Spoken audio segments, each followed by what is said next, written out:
Start. श्रीमान जी, निर्यात व्यापार में वृद्धि करना भारत के लिए बड़ी तात्कालिकता बन गई है। पिछले कुछ वर्षों में भारतीय अर्थव्यवस्था को खोलने और निर्यात प्रतिबंध कम किए जाने के बाद से हमारा विदेश व्यापार का घाटा बहुत तेज़ी से बढ़ रहा है।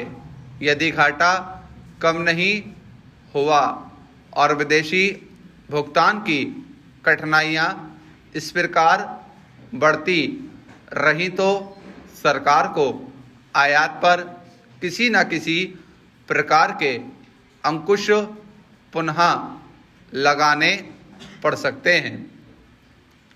अतः यह आशंका निराधार नहीं है कि यदि विदेश व्यापार संतुलन शीघ्र ही नहीं सुधारा तो उद्योगों को कच्चा माल भरपूर मात्रा में आयात करने में कठिनाई आ सकती है। सरकार का अभी यह सोचना ठीक है कि आयात पर अंकुश लगाने के बजाय निर्यात बढ़ाकर विदेश व्यापार के असंतुलन को कम किया जाए। भारत सरकार ने गत दिनों निर्यात वृद्धि के लिए कुछ बड़ी रियायतें दी हैं। पहली यह है कि निर्यात उद्योगों को कच्चा माल अंतर्राष्ट्रीय भावों पर उपलब्ध कराया जाएगा। यह सुविधा एक तरह से अभूतपूर्व ही है। सरकार निर्यात माल पर उत्पादन शुल्क तथा अन्य स्थानीय शुल्क भी माफ कर देगी। उद्योग संचालकों को सबसे बड़ी रियायत यह दी जा रही है कि उन्हें अपने कुल निर्यात मूल्य के 5 से 10% धन को विदेशों में निर्यात प्रोत्साहन कार्यों पर खर्च करने की अनुमति होगी। इन कई सुविधाओं को कम नहीं माना जाना चाहिए। पहले से प्राप्त सहूलियत को मिलाकर निर्यात प्रोत्साहन पैकेज अब काफ़ी बड़ा हो गया है। उद्योगों को नया पूंजीगत माल तथा मशीन संयंत्र, फालतू कल पुर्जे तथा नवीनतम टेक्नोलॉजी के आयात पर छूट पहले से ही मिली हुई है, लेकिन निर्यात में वृद्धि के लक्ष्य किसी भी वर्ष पूरे नहीं हो पाते। जैसा कि पिछले दिनों प्रधानमंत्री ने कहा था कि भारत के संगठित क्षेत्र के बड़े उद्योग निर्यात के संबंध में अपना दायित्व नहीं निभा रहे हैं। छोटे उद्योग जिन्हें अपेक्षाकृत कम सहूलियतें दी गई हैं, वे निर्यात बढ़ाने में आगे हैं। अब कृषि क्षेत्र में भी निर्यात करने लगे हैं। भारत सरकार के उद्योग मंत्रालय ने सार्वजनिक उद्योगों पर भी दबाव डालना शुरू किया है कि वे भी निर्यात वृद्धि में सहयोग दें। श्रीमान जी, यह संतोष की बात है कि अब वे भी इस बारे में गंभीरता से विचार कर रहे हैं। उनमें से कुछ ने अपनी 3 विशेष निर्यात योजनाएं सरकार को पेश कर दी हैं और शेष करने वाले हैं। निर्यात बढ़ाने के गंभीर प्रयास नहीं किए गए तो हम मुसीबत में फंस सकते हैं, क्योंकि 1985-86 में विदेश व्यापार घाटा पहली बार 85,000 करोड़ रुपए को पार कर गया है। जब तक यह घाटा बना हुआ है तब तक हम अपनी अर्थव्यवस्था को सुदृढ़ नहीं मान सकते।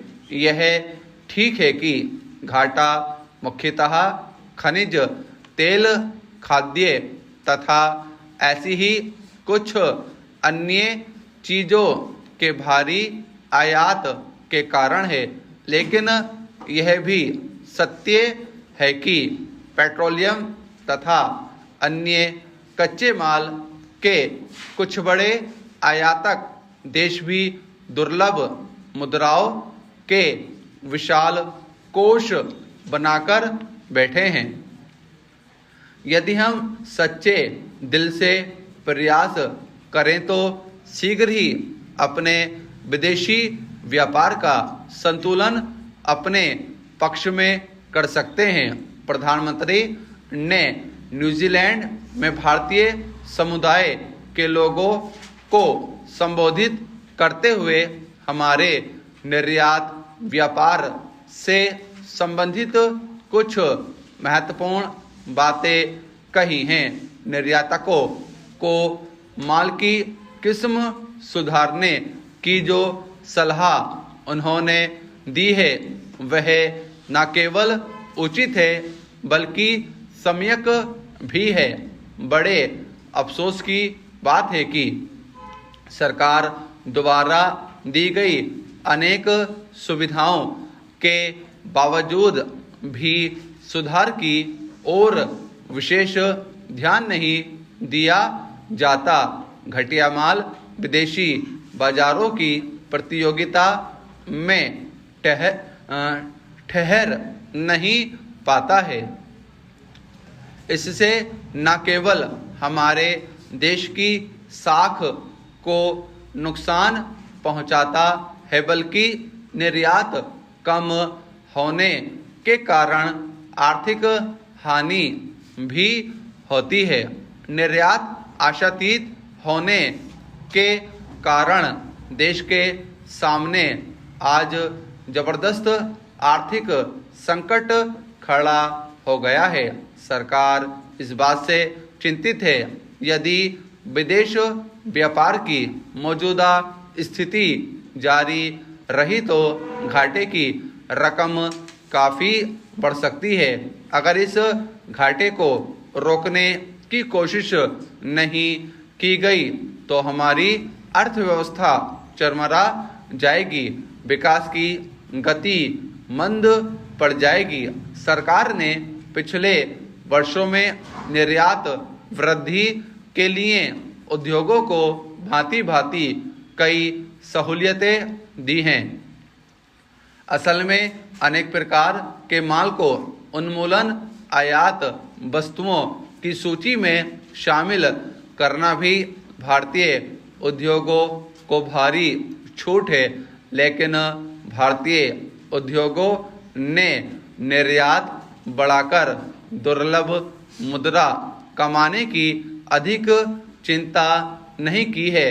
वे अपना माल ना तो अंतर्राष्ट्रीय मानदंडों के अनुसार बनाते हैं और ना उत्पादन लागत कम करने का दिल से प्रयास कर रहे हैं। उनकी कोशिश यह है कि विदेशों से कच्चा माल आयात करके उत्पादित माल को अच्छे मुनाफे पर देश में ही बेच दिया जाए। उनकी लगातार यह मांग रहती है कि उत्पादन शुल्क की दरें कम की जाएं। स्टॉप।